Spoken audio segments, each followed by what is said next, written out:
All right, a judge has ordered Paul Manafort, Donald Trump's former campaign manager, to sit and stew in jail.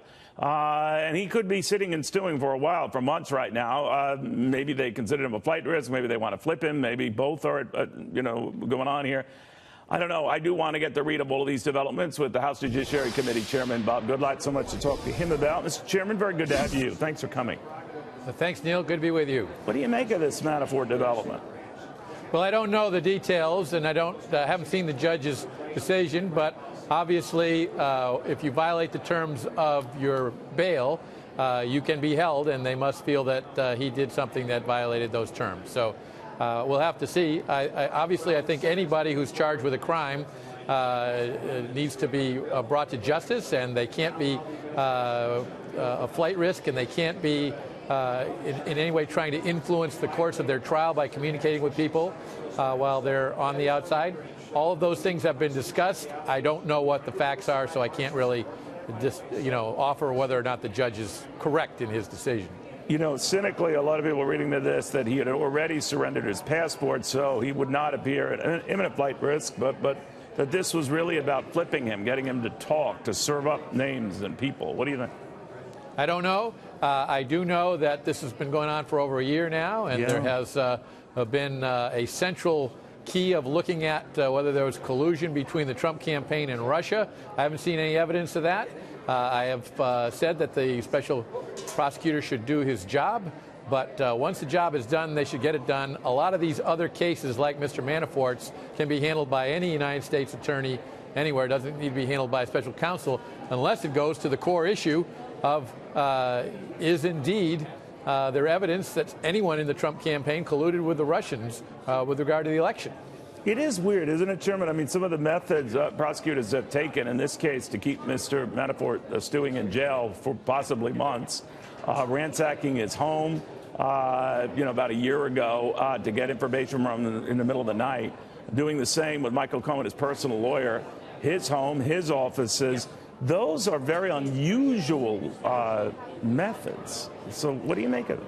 Well, they're not totally unusual, but they definitely are strong-handed measures. And again, that's why we have courts for judges to review the evidence and make decisions, and why the Congress, including the Judiciary Committee, conducts oversight of the Department of Justice and the FBI to make sure that they are following appropriate standards. And that's exactly what we have been doing with regard to the Hillary Clinton email investigation, which I think was totally mishandled by the FBI. And we got confirmation of that yesterday from the Inspector General, whose very thorough report provides a long litany of examples of how Hillary Clinton was not treated like any other suspect in a criminal case. She was given special privileges, including things like having her key aides in the room when she was interviewed by the FBI, and having a whole lot of other things that were examined related to how Mr. Comey handled the announcement and the decision.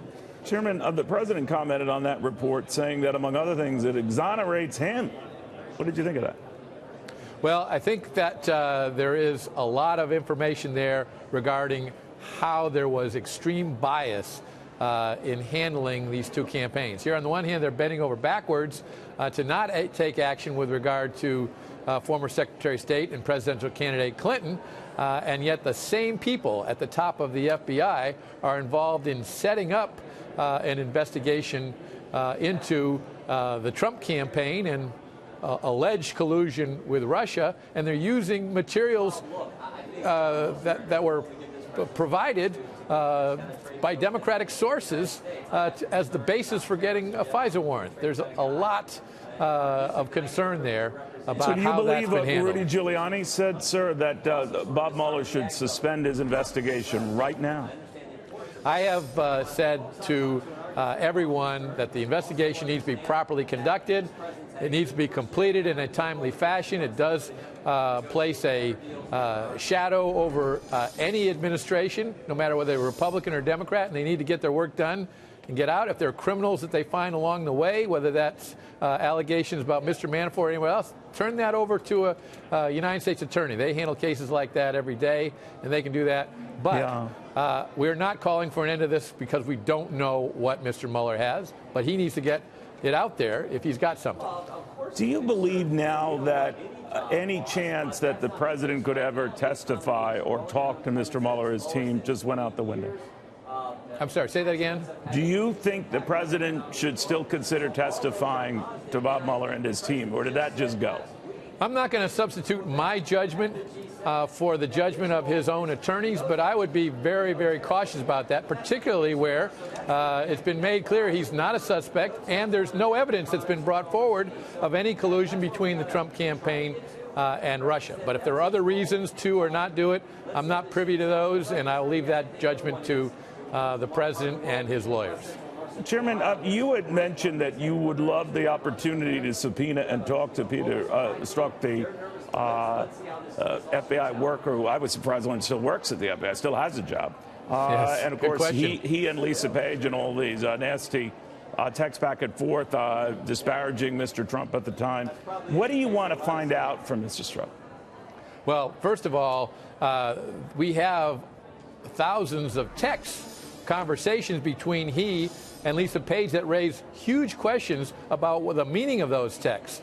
For example, he says to Lisa Page, we're not going to let that happen with regard to, we're going to stop it with regard to the election of Donald Trump as president of the United States. Well, who is we? That's one big question, right?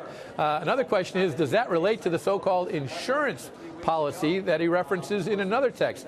There is a ton of information that we need from Mr. Strzok. We've been requesting him from the department for some time now, and if he's not produced, we are now prepared to issue a subpoena in short order.